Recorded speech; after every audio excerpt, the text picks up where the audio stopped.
आज भारत के chief of defence staff general Anil Chauhan ने हिंदुस्तान से हजारों किलोमीटर की दूरी पर सिंगापुर में ब्लूमबर्ग और रॉयटर्स को दिए हुए अपने एक अंग्रेजी के इंटरव्यू में ये माना कि हाँ जरूर हमारा कुछ नुकसान हुआ, हमारे कुछ जेट्स गिरे, लेकिन ये जरूरी नहीं है कि हमारे जेट्स गिरे। ये जरूरी है कि ऐसा क्यों हुआ, उनको क्यों गिराया गया और उसके बाद हमने क्या किया। और उन्होंने बताया कि हमने रीस्ट्रैटेजाइज किया और हमने घर में घुसकर उसके बाद पाकिस्तान को मारा, पाकिस्तान के एयरबेस काफी अंदर जाकर तबाह किए।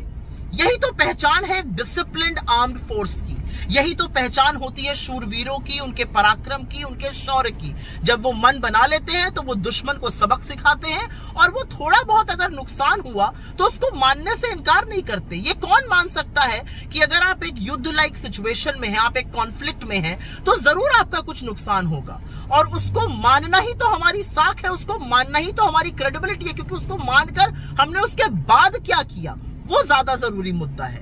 लेकिन सरकार उस पर लीपापोती क्यों कर रही है, नरेंद्र मोदी क्या छुपाने की कोशिश कर रहे हैं, ये अपने आप में संशय पैदा करता है। क्योंकि ना वो सिर्फ देश को भ्रमित कर रहे हैं, वो असल में सेना के मनोबल को कमजोर कर रहे हैं, उस सेना के मनोबल को जिसने पाकिस्तान को नाको चने चबवा दिए। और आप उनके इतने बड़े कीर्तिमान को छुपा छुपाई खेलकर, लीपापोती कर कहीं ना कहीं उनका मनोबल तोड़ रहे हैं। एक और बात, आज जब जनरल चौहान ने ये बड़ी बात बोली तो उन्होंने डिसिप्लिन आर्म फोर्स की तरह बात करी, लेकिन बीजेपी का जो इकोसिस्टम है, जो दो रुपल्ली के ट्रोल हैं, वो खड़े हो गए ये कहने के लिए कि ऐसा करके CDS chief of defence staff ने नैरेटिव खराब कर दिया है। अब वो समझाएंगे कि चीफ ऑफ डिफेंस स्टाफ कब, कहां, कैसे, क्या बोलेगा। ये वही लोग हैं जो विक्रम मिस्री के पीछे पड़ गए थे, उनकी बेटी को नहीं बख्शा था, और अब ये जनरल चौहान के पीछे पड़ गए।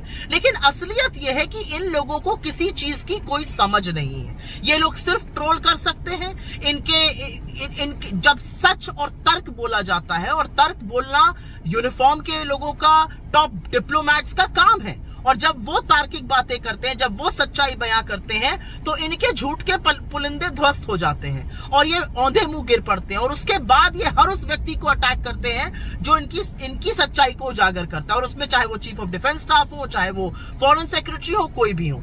लेकिन यहां पर एक बात जरूर जरूरी है समझनी, ये वो लोग हैं जो सेना को कैसे लड़ाई लड़नी चाहिए, किसी खिलाड़ी को कैसे खेल खेलना चाहिए, किसी जज को जजमेंट कैसे देना चाहिए, ब्यूरोक्रेट को कैसे काम करना चाहिए, ट्रेड कैसे होना चाहिए, हर चीज का इनके पास जवाब है।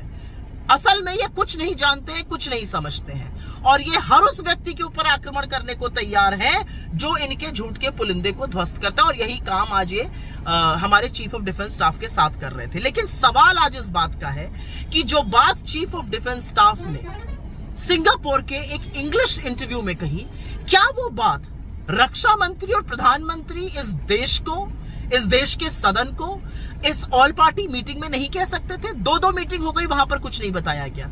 संसद के विशेष सत्र की डिमांड लगातार उठ रही है। जो बात आज चीफ ऑफ डिफेंस स्टाफ ने कही है, इसी बात का मुद्दा तो राहुल गांधी जी ने उठाया था, और इसी बात का मुद्दा विपक्ष ने उठाया, और आपने देशद्रोही को का कगार दे दिया।